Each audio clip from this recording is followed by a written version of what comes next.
বনানীর গল্প চ্যানেলে সবাইকে স্বাগত।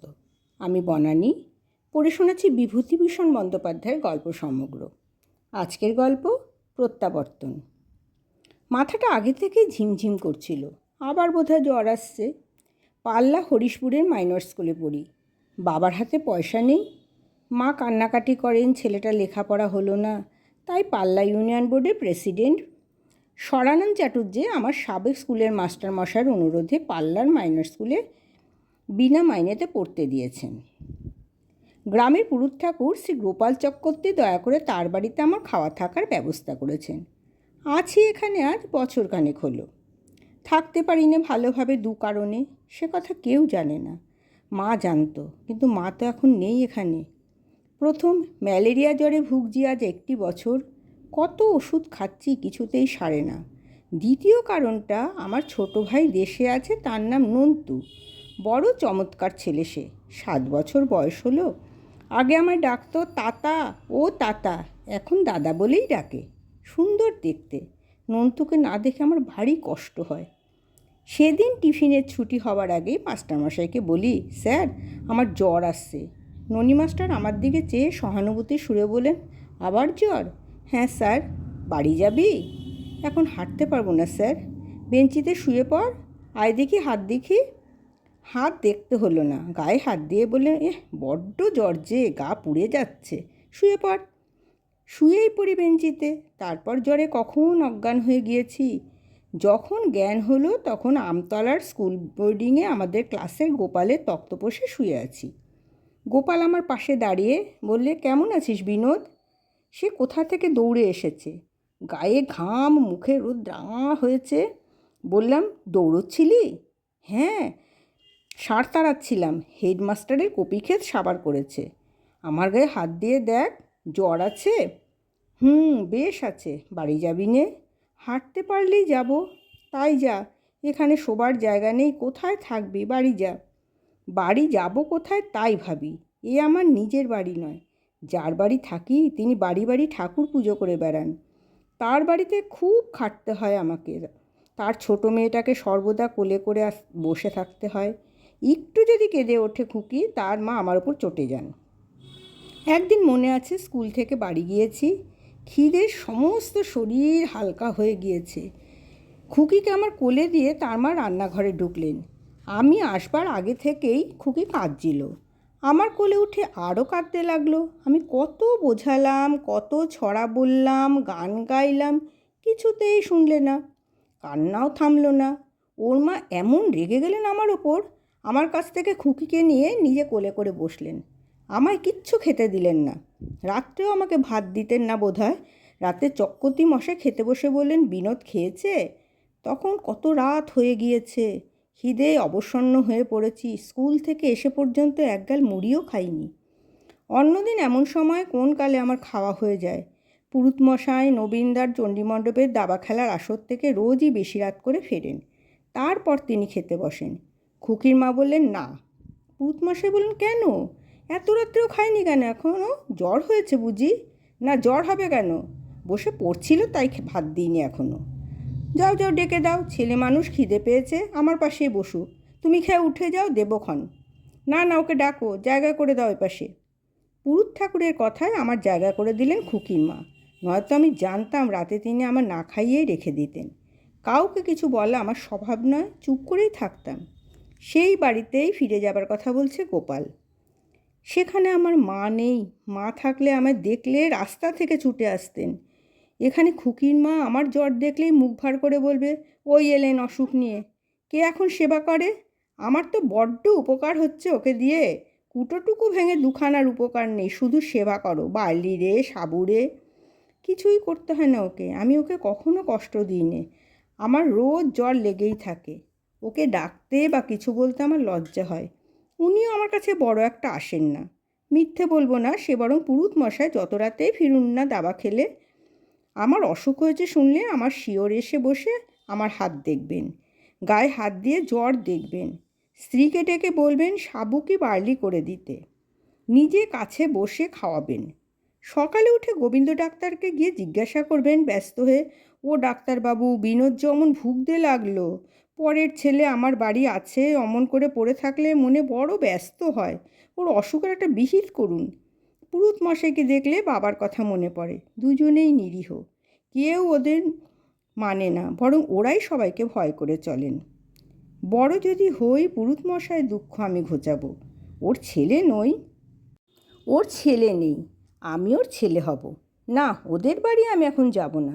জ্বর আমার এবার খুব বেশি, হয়তো আরও বাড়বে। গোপালকে আমি বললাম, ভাই আমি মার কাছে যাব। মার কাছে যাবি? তোদের গায়ে? সে এখান থেকে 6 কোষ রাস্তা, নদী পার হতে হবে, কেউটে পাড়ার খেয়াঘাটে। পারবি কেন এই জ্বর গায়ে? তা হোক, তুই কাউকে বলিস নে। আমার পকেটে সরকারি ডাক্তারখানার ওষুধ আছে, আমি যাব। রাত্রিটুকু তোর খাটে থাকতে দে। গোপাল রেগে গেল, বললে, দায় পড়েছে তোকে থাকতে দিয়ে। তোর যত বাজে আবদার। বাড়ি যাবি কি করে অসুখ গায়ে? বাড়ি যাবি বললেই হলো। আমারও খাটে নেই জায়গা, দুজনে শোবো কোথায়? আমি রুগীর সঙ্গে এক বিছানায় শুই নে, বাড়ি যা। মনে বড় দুঃখ হলো। গরিব বলে সবাই হেনস্থা করে। গোপাল যে আমার এই অসুখ গায়ে তাড়িয়ে দেবে তার মানেও তাই। আমি বাইরে এসে দাঁড়ালাম। বেলা এখনও 2 ঘন্টা আছে। শরীরটা একটু হালকা মনে হচ্ছে। এই 2 ঘন্টা হাঁটলে কেউটেপাড়ার খেয়াঘাট পর্যন্ত পৌঁছতে পারবো না? খুব পারবো। খেয়াঘাটে রিজারাদের যে ঘরে থাকে, বললে আমাকে জায়গা দেবে না একটু? গোপালের মতো নিষ্ঠুর তারা নয়, পুরুত ঠাকুরের বউয়ের মতোও নিষ্ঠুর তারা নয়। আচ্ছা ভাই, চললাম বলেই রওনা হলাম বোর্ডিং থেকে। লুকিয়ে মাঠের রাস্তা ধরলাম। আমি জানি আমি বেশি দিন বাঁচব না। মাকে আমার দেখতেই হবে, কারও কাছে যাব না, মার কাছে যাব। চৈত্র মাস, অথচ আমার শীত করে এখনও। বেলা খুব বেড়েছে। মিঠো পথের দুধারে ঘেটু ফুল ফুটেছে কত। বাগজোয়ানির ঠাকুরবাড়ি পার হয়ে ফলেয়া গ্রামের পথে পড়ে ছোট্ট খালের খেয়া। একখানে নৌকো আছে, মাঝি থাকে না। নিজেই নৌকো বেয়ে পার হয়ে ওপারে শিমুল তলায় বসি। শিমুল ফুল ফুটেছে গাছটাতে, টুপটাপ করে রাঙা ফুল ঝরে পড়ছে। শুকনো কঞ্চির বেড়া দিয়েছে পোড়া খালের ধারে ধারে। চাষাদের মুসুরি খেতে মুসুরি পেকে গাছ শুকিয়ে গিয়েছে, কিন্তু এখনও মুসুরি তোলেনি। ঘেটু ফুলের কি সুন্দর সুগন্ধ বেরোচ্ছে পড়ন্ত রোদে। নিঃশ্বাস টেনে শুকি। কেবলই হাঁটছি, কিন্তু হাঁটতে পারি না আর। পা ধরে আসছে। ফলেয়া গ্রামের পেছনে মস্ত বাঁশবাগানে মরা শুকনো বাঁশপাতার কেমন চমৎকার গন্ধটা। বাঁশবাগানের মধ্যে দিয়ে পথটা, তারপর আবার মাঠ। মাঠের মধ্যে বড় একটা যজ্ঞি ডুমুর গাছ। থলো থলো যজ্ঞি ডুমুর পেকে টুপটুপ করে পড়ছে গাছ। আমার গা বমি বমি করছিল। ডুমুর তলায় বসে বমি করলাম। গা কেমন ঝিমঝিম করতে লাগলো। জল তেষ্টা পেল। ঠান্ডা জল কোথায় পাই? অবসন্ন হয়ে থাকলে চলবে না, মার কাছে আমাকে পৌঁছতেই হবে। কখনো একা এত দূর পর হাঁটিনি। ভয় করছে। অন্য কিছুর ভয় আমার নেই। চিলতেমারি গ্রামের শ্মশানটা রাস্তার ধারেই পড়ে। শ্মশানে নাকি কত লোক ব্রহ্মদত্তী দেখেছে, পেতনি দেখেছে। চিলতেমারি যেতে অবশ্যই সন্ধে হবে না। হে ভগবান, যেন সন্ধে না হয়। মাকে দেখতেই হবে, তার আগে যেন সন্ধ্যা না হয়, অথবা না মরি। হে ঠাকুর। একটা কাদের বাড়ি পথের ধারে। দরজায় দাঁড়িয়ে বললাম, একটু জল দেবে? একটি 10-12 বছরের মেয়ে আমার সামনে এসে বলল, কী জাত? ব্রাহ্মণ। আমাদের জল খাবে? আমরা জেলে। তা হোক, দাও। মেয়েটি একটু পরে একটা পাটালি আর 1 ঘটি জল নিয়ে এসে আমায় দিলে। আমার দিকে ভালো করে চেয়ে দেখে বলে, তোমার কি হয়েছে? জ্বর। কোথায় বাড়ি? মনোহরপুরে। পাটালি খাবো না, শুধু জল দাও। জল খেয়ে আমি হেঁটে চললাম অতি কষ্টে। মেয়েটা আমার দিকে আশ্চর্য হয়ে চেয়ে রইল কতক্ষণ। সে বোধহয় বুঝতে পেরেছিল আমার হাঁটতে কষ্ট হচ্ছে। সে চেঁচিয়ে বলল, আজ এখানে থেকে গেলেই পারতে। হ্যাঁ গো। আমি ঘাড় নেড়ে বললাম, না, আমাকে যেতেই হবে। মার জন্য মন কেমন করছে। আবার মাঠ, কি সুন্দর মাঠ, শুধু আকন্দ ফুল আর ঘেটু ফুল ফুটে আছে। যদি শরীর ভালো থাকতো হয়তো মাঠে হাডুডু খেলতাম বন্ধুদের নিয়ে। সূর্য অস্ত যাচ্ছে। এখনও সামনে চিলতেমারি গ্রাম, তারপর কেউটেপাড়ার খেয়াঘাট।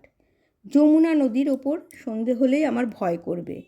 চিলতেমারি শ্মশান তার আগে পেছনে ফেলতে হবে। কিন্তু আর যেন হাঁটতে পারছি নে, শরীর কেমন করছে। একটা তুঁত গাছের তলায় গুঁড়িতে ঠ্যাস দিয়ে বসে দম নিই। সূর্যটার দিকে চেয়ে চেয়ে দেখি, সূর্য ডুবলেই অন্ধকার হয় না। ভরসা একেবারে ছাড়িনি। আচ্ছা, এই তুঁততলায় যদি আর খানিকটা বসি? না, তাহলে কেউটেপাড়ার খেয়াঘাটে পৌঁছতে পারবো না। আবার জ্বর আসবে নাকি? শীত করছে আবার। এক দাগ ওষুধ পকেট থেকে বের করে নাক টিপে খেয়ে নিলাম। বিকট তেতো কুইনিন মিক্সচার। মা সুপুরি কেটে দেবে বাড়িতে, তখন শুধু মুখে আর ওষুধ খেতে হয় না। চিলতেমারি ছাড়লাম প্রাণের দায়ে জোরে হেঁটে। শ্মশান রাস্তার বাদিকে তেলাকুচো আর সোয়াদি গাছের নিবিড় ঝোপে অন্ধকার হয়ে আসছে। আর চোখে একবার চেয়ে দেখলাম সন্তর্পণে রাস্তা পার হয়ে যাচ্ছি। কে যেন বলে উঠলে, পারবি না তুই মায়ের কাছে যেতে, আমরা তোকে যেতে দেব না, তোকে শ্মশানেই রাখবো। তোর ওসব মনের ভুল। রাম রাম রাম রাম। এখনও অন্ধকার হয়নি। অন্ধকার না হলে ওসব বেরোতে পারে না। রাম নামে ভূত পালায়। সত্যি, কিন্তু আর হাঁটতে পারছি নে। কেউটেপাড়া এখনও কত দূর? ওই দূরে বাঁশবন দেখা যাচ্ছে কেউটেপাড়া গ্রামের। এখনও অনেক দূর। এই বড় মাঠটা পার হতে হবে, জনপ্রাণী নেই। সেই সন্ধ্যের সময় মাঠে কেউ দেখবার নেই। কেন গোপাল আমায় তাড়িয়ে দিলে বোর্ডিং থেকে? আমার ভয়ানক জ্বর এসেছে, আবার জ্বর এসেছে। কেউটেপাড়া কত দূর? চোখে যেন সর্ষের ক্ষেত দেখছি চারিদিকে।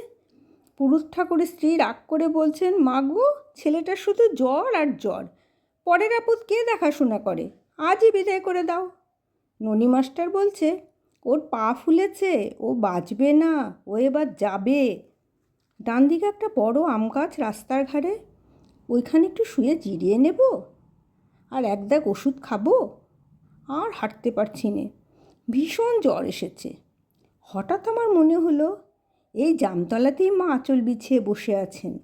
আমি আসবো বলেই কখন থেকে মা বসে আছেন। মা এগিয়ে এসেছেন আমায় নিতে। আমি টলতে টলতে মার কোলে শুয়ে পড়ি। মাথায় একটা কিসের চোট লাগলো। তারপর আমার আর জ্ঞান নেই। অন্ধকার নামলো মাঠে।